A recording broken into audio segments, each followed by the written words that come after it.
Hey everyone, Kevin Denney here, Police Chief for the City of Grand Island. After a successful year in 2024 for the business beat, we're going to change our tune a little bit and feature the department beat. For the first edition, we're here at the library, the Grand Island Library, otherwise known as the Edith Abbott Memorial Library. Let's go on in and check it out.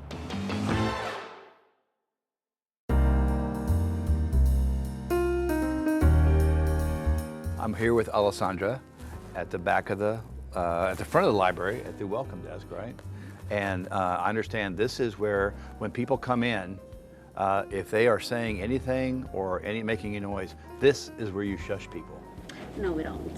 This is where they get library cards. So this is not where we shush people? No. I wanted you to talk a little bit about yourself and how you came to be the library director and your path in your career here. Well, I've been here for almost 25 years, and That's amazing. You're 29 years old. I started when I was like, 10, but yeah, I think I've done every job at the library over the years, and I just have a true love for helping people, helping them find materials, working with the staff, technology. It was just a really good fit, and I look forward to coming to work every single day. Can you believe that?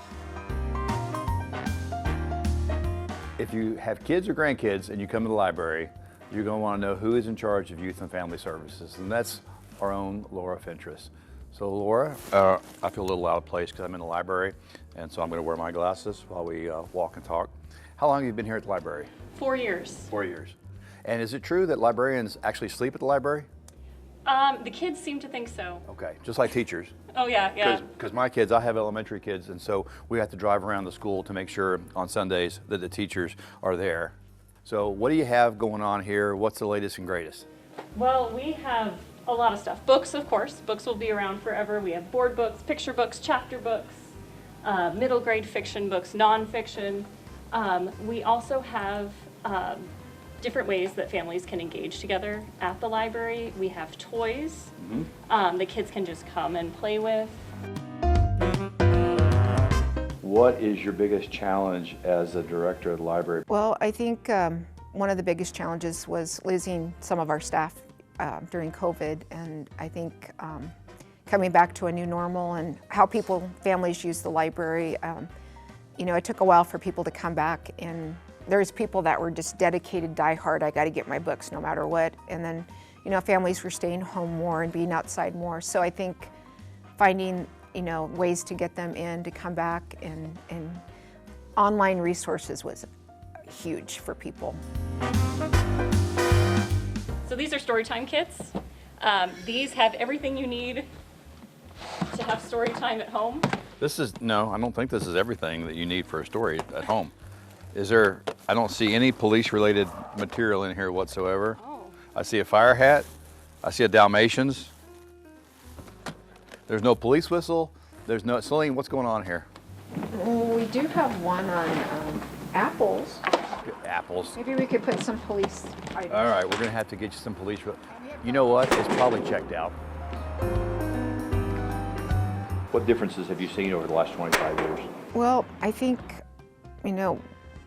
one great thing about the library is the staff always connects with the people that come in, whether they're non-English speakers, if they're homeless, if they're visitors, children.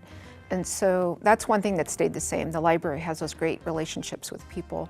But things that have changed over the years are some of the new things that we have in the library that you wouldn't think a library has. Like we have a maker space with sewing machines, and we have storytime kits, we have science kits that are available, we have a telescope that can be checked out. All right, we're at the back of the library. Do we still have to be quiet back here? Shh, Laura.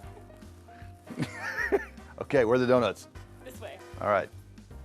Oh my gosh, look at these. Department either, probably. See, and we've got donuts. Okay, these passed the test. When I hired on, I never thought I'd be wearing a coffee cup as an outfit, but you do what you got to do. How you doing? Would you like some coffee? No. Celine's got me dressed up in this coffee cup here. Oh yeah? Well, you got to ask for the question. Oh, so you've come to the library quite a bit, right? All right. Have you ever been shushed here at the library? Have I ever been what? Shushed? Shush. No, No? I'm a quiet person. Darn. Oh, we're gonna find somebody that's been shushed here at the library. So we're out here in front of a house that Lori frequents a lot, delivering books and stuff. Lori Dinkelman is a volunteer for the library. And Lori, tell us a little bit about yourself and how you got into this. Well, we moved here to Grand Island about 16 years ago, and I had been a volunteer at the library in Seward, where we lived, and I had enjoyed it. And so I thought, well, maybe they need volunteers here at Grand Island. And I went in, they were very nice, and they said, yeah, they did, and I did things in the library at first. Hi, Audrey. How are you? Audrey? Thank you. Got your so books for much. you. Thank you so much. You're I welcome. really appreciate it. Well, enjoy your books. I will. See you in a month. Okay. Just want to say hi from the library and the police department. Okay. So have a good rest of the day. I will. You Okay. see you. We'll see you later.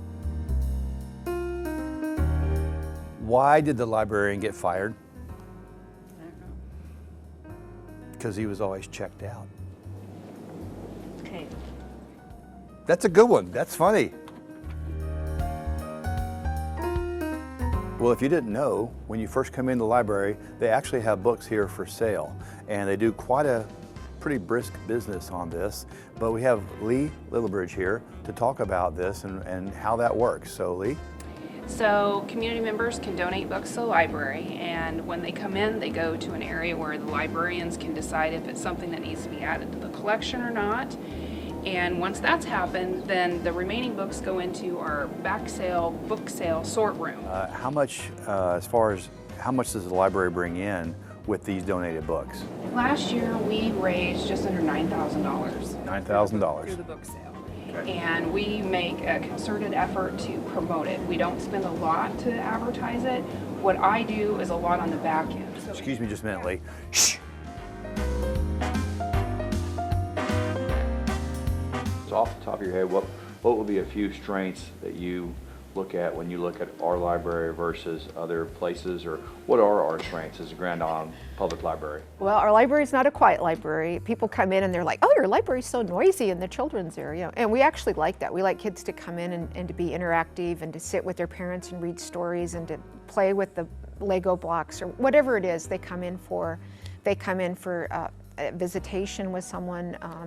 You know, there's lots of reasons people use the library, but I think them being able to come in and feel comfortable is a great thing. And sometimes when you go to other libraries, you don't feel that warmth, that, you know, people come in, we know people by name, we know what they like. All right, so I've had my donut, my coffee. I'm about to go off the clock because I'm a cop. But any last things that you'd like to say about what the library has coming up here in the next few months going into the summer?